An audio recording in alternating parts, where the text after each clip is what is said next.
অল্প বয়সে বিয়ে, সন্তান, তবুও তিনি হয়ে ওঠেন শীর্ষ নায়িকা। Hi everyone, welcome back to my channel Anjana Anjaniya. বন্ধুরা, তোমাদের সকলকে আমার এই ছোট্ট ইউটিউব চ্যানেলে স্বাগত জানাই। নায়ক কিংবা নায়িকা বিয়ে করলেই ক্যারিয়ার থমকে যায়, এমন একটি কথা প্রচলিত রয়েছে ফিল্ম ইন্ডাস্ট্রিতে। বহুল প্রচলিত এই কথার ভুল প্রমাণ করেছেন বহু শিল্পী। তাদের মধ্যে একজন ভারতীয় অভিনেত্রী মৌসুমী চট্টোপাধ্যায়। মাত্র 15 বছর বয়সে বিয়ে এবং 17 বছর বয়সে সন্তান জন্ম দেওয়ার পর থেমে যাননি। রাজেশ খান্না, শশী কাপুর, জিতেন্দ্র, সঞ্জীব কুমার, বিনোদ মেহরা ও অমিতাভ বচ্চনের মতো অভিনেতাদের সাথে কাজ করে হয়ে উঠেছিলেন শীর্ষ নায়িকাদের একজন। এক সাক্ষাৎকারে মৌসুমী চট্টোপাধ্যায় জানান, তরুণ মজুমদার পরিচালিত বালিকা বধূ সিনেমায় অভিনয়ের মাধ্যমেই তার চলচ্চিত্রে অভিষেক ঘটে। এই সময় তার সঙ্গে পরিচয় হয় শ্বশুর অর্থাৎ কিংবদন্তি সঙ্গীত পরিচালক হেমন্ত মুখার্জির পরিবারের। এরপরই প্রযোজক জয়ন্ত মুখার্জির সঙ্গে তার বিয়ের কথা পাকা হয়। সে সময় তিনি 10ম শ্রেণীর ছাত্রী ছিলেন। অভিনেত্রী বলেন, আমার ফুপু ক্যান্সারের শেষ পর্যায়ে ছিলেন। তিনি আমার বিয়ে দেখতে চেয়েছিলেন, সেই কারণেই 1 মাসের মধ্যেই বিয়ে হয়ে যায়। বিয়ের পর মুম্বাইতে এসে নতুন জীবন শুরু করেন মৌসুমী চট্টোপাধ্যায়। তখনও কিশোরী বয়স, খেলনা আর পুতুল নিয়েই সময় কাটত তার।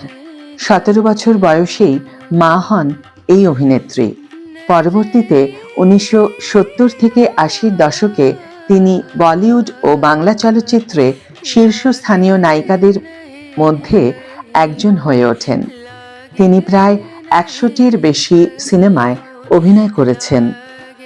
বলিউডে শশী কাপুরের সাথে নায়না, বিনোদ মেহরার সাথে উস পার, রাজেশ খান্নার বিপরীতে হামশকল, অমিতাভ বচ্চনের সাথে বেনাম, মনোজ কুমারের রোটি কাপড়া और মকান সহ সেই সময়ের প্রথম সারির নায়কদের বিপরীতে অভিনয় করেছেন তিনি। শুধু তাই নয়, বিনোদ মেহরার সাথে জুটি হয়ে টানা 14টি সিনেমায় অভিনয় করেছেন তিনি। এদিকে টলিউড সিনেমার প্রধান অভিনেত্রী হিসাবে তার অভিনীত সিনেমাগুলি হল বালিকা বধূ, পরিণীতা, অনিন্দিতা, আনন্দ আশ্রম, ওগবধূ সুন্দরী, প্রার্থনা, শতরূপা, কড়ি দিয়ে কিনলাম। সহ অভিনেত্রী হিসাবে তার অভিনীত ছবির মধ্যে অন্যতম নাটের গুরু, ভালোবাসার অনেক নাম, গোলাপি এখন বিলেতে, দ্য জাপানিজ ওয়াইফ, গয়নার বাক্স, আরি, পিকু। মৌসুমী বলেন, মাত্র 15 বছর বয়স যখন তিনি সদ্য বালিকাবধূর মাধ্যমে পর্দায় এসেছেন, তখনই তার চারপাশে শুরু হয় এক অদ্ভুত উন্মাদনা। তার সৌন্দর্য, সরলতা আর অভিনয়ের ছোঁয়ায় এতটাই মুগ্ধ হয়েছিল মানুষ যে সকাল থেকে সন্ধ্যা প্রস্তাবের যেন শেষই ছিল না। তিনি বলেন, আমাকে সবাই তাদের স্ত্রী হিসাবে চাইত। এই একটি বাক্যেই যেন ফুটে ওঠে মৌসুমী চট্টোপাধ্যায়ের কিশোরী বয়সের অভূতপূর্ব জনপ্রিয়তার ছবি। মৌসুমীর কথায় সকাল থেকে সন্ধ্যা পর্যন্ত লাইন পড়ে যেত, যেন বাস্তব নয়, রূপকথার গল্প।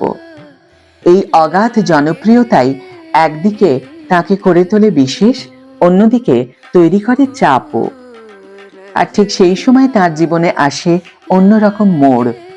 জয়ন্ত মুখার্জির সঙ্গে সম্পর্ক গড়ে ওঠে, ফলে আলো ঝলমলে ক্যারিয়ারের শুরুতেই কিশোরী মৌসুমী পা রাখেন সংসার জীবনে। তবুও এই চমকপ্রদ শুরু তাকে থামাতে পারেনি, বরং সেই সবাই চাইতো মুহূর্তটাই যেন প্রমাণ করে তিনি শুধু সুন্দরী নন, ছিলেন সময়ের এক অনন্য আকর্ষণ, যার মোহ এড়ানো তখন প্রায় অসম্ভব ছিল। স্বামী জয়ন্ত মুখার্জির সঙ্গে তার 2 মেয়ে মেঘা ও পায়েল। ছোটবেলা থেকেই ডায়াবেটিসে আক্রান্ত পায়েল 2019 সালে 45 বছর বয়সে প্রয়াত হন। তবুও তিনি কন্যা শোক কাটিয়ে উঠে আবার তার পথে চলতে শুরু করেন। কারণ জীবন তো থেমে থাকে না। জীবনের পথে মানুষকে ইচ্ছে অনিচ্ছে এগিয়ে যেতে হয়। সব মিলিয়ে ব্যক্তিগত জীবনের অপ্রত্যাশিত শুরুর পরও নিজের প্রতিভা দিয়ে দীর্ঘদিন ধরে চলচ্চিত্রে সফলতা ধরে রেখেছেন মৌসুমী চ্যাটার্জি। তার প্রতি শ্রদ্ধা জানিয়ে আজকের এই ভিডিও এখানেই শেষ করছি বন্ধুরা। ভিডিওটি যদি ভালো লেগে থাকে তাহলে অবশ্যই একটি ছোট করে লাইক দিও, শেয়ার করো বন্ধুদের সাথে, কমেন্ট করে জানিও তোমাদের মতামত। যারা এখনো আমার চ্যানেলটিকে সাবস্ক্রাইব করোনি তারা অবশ্যই চ্যানেলটিকে সাবস্ক্রাইব করে আমার পাশে থেকো।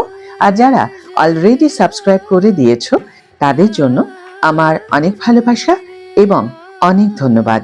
আজ তাহলে বিদায় বন্ধু, দেখা হবে পরের ভিডিওতে। ভালো থেকো, সুস্থ থেকো, সঙ্গে থেকো।